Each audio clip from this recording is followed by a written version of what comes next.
Il n'y a pas longtemps, des propos peu élogieux, teintés de mépris, à la limite d'insultes, ont été tenus contre le pouvoir judiciaire. Beaucoup de magistrats, avec raison, s'étaient mis en colère en constatant de visu le peu de respect dans lequel ces personnes tenaient la magistrature dans notre pays. Certes, il ne dépend pas de nous d'interdire à quiconque de penser ou d'opiner sur la façon dont la justice est rendue dans notre pays. Mais il est certainement en notre pouvoir de travailler d'arrache-pied à changer et améliorer la situation sur le terrain, de sorte que des propos aussi désobligeants et méprisants ne rencontrent que le vide et viennent retomber sur le nez de ceux qui oseront les proférer.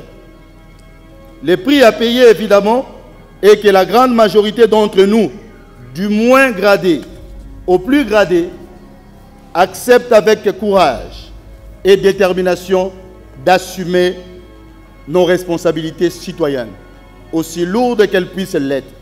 C'est à ce prix seulement, disons-nous, que la magistrature congolaise retrouvera ses lettres de noblesse.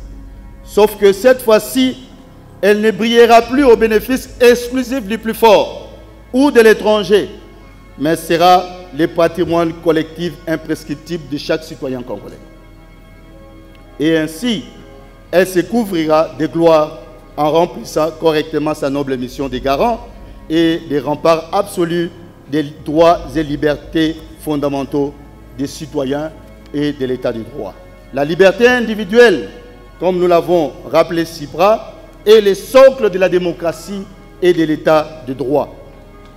C'est le bien commun citoyen, sans doute le plus précieux et le plus sacré qui soit. Que nous soyons simples citoyens, ou je ne sais qui, aux dirigeants politiques de l'opposition ou du pouvoir, tôt ou tard, aujourd'hui ou demain, nous aurons tous besoin un jour de la protection de la loi. Mesdames et messieurs les magistrats, la justice ne vit pas de scandale. Elle en meurt, dit-on. Or, nous avons grandement besoin de la justice pour remettre la nation debout et fière. Je ne peux, Monsieur le Président, membre de la composition, finir mon propos sans faire mienne cette phrase du procureur Tronchin. Il faut qu'on craigne la magistrature et que l'on adore le magistrat. Une personne qui a perdu un bien, les récupère plusieurs années après, c'est une personne qui n'oubliera jamais la justice et les magistrats qui ont rendu ces jugements et qui lui ont permis de reprendre son bien. Et c'est lui qui a été l'infracteur. Une fois puni sévèrement, il aura désormais crainte de la justice. Puissions-nous donc, mesdames et messieurs les magistrats, être toujours le modèle de cette justice qui, pour me servir de l'expression de la sagesse elle-même, élève une nation.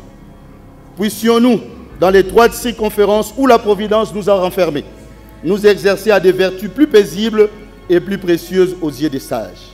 Retenons une chose, la justice élève une nation, dit les Saintes Écritures. Je vous remercie.